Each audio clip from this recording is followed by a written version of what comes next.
My dear brothers and sisters, today we celebrate the memorial of Saint Hilary of Poitiers. My friends, Saint Hilary was hailed by the best minds of his age as an illustrious teacher and a most eloquent man.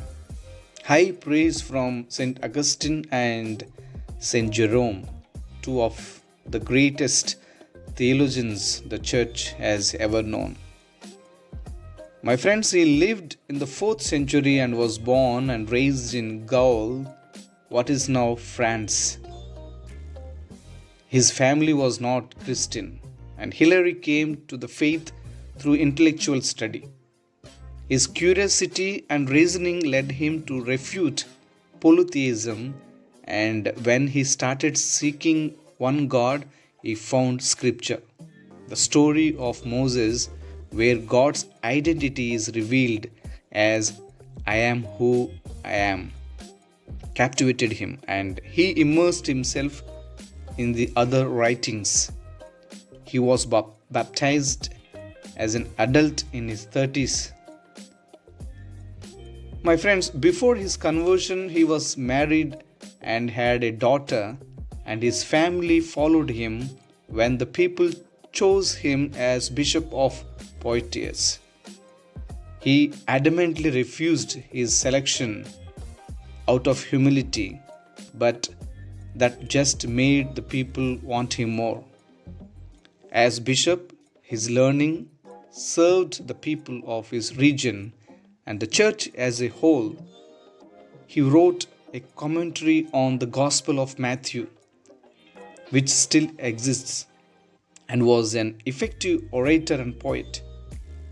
He once said that it was the work of his life to use all of his gifts to announce God to the world. He encouraged people to begin and end every action with a prayer.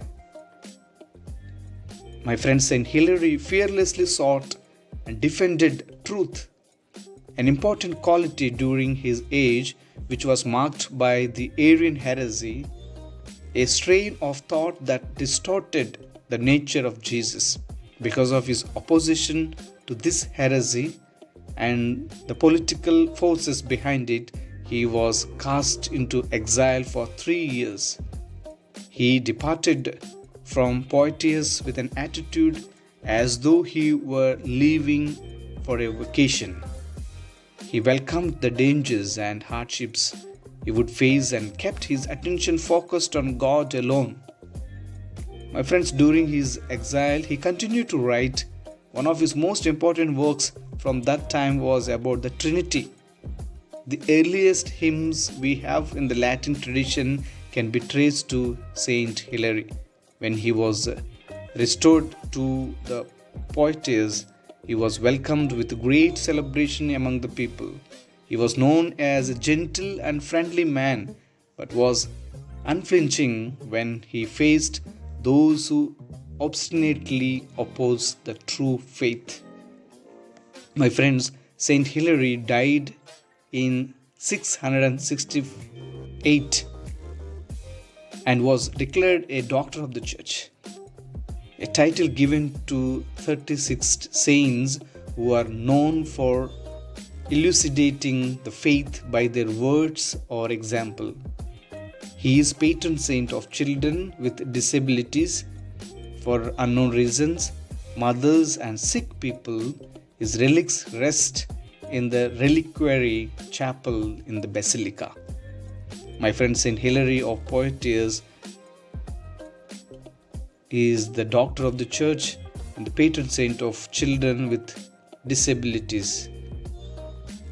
May Saint Hilary intercede for all the children with disabilities. There are a lot of children who are physically, mentally challenged, and special children. May Saint Hilary intercede for them, and we also pray for all the sick and all the children who are mentally and physically challenged.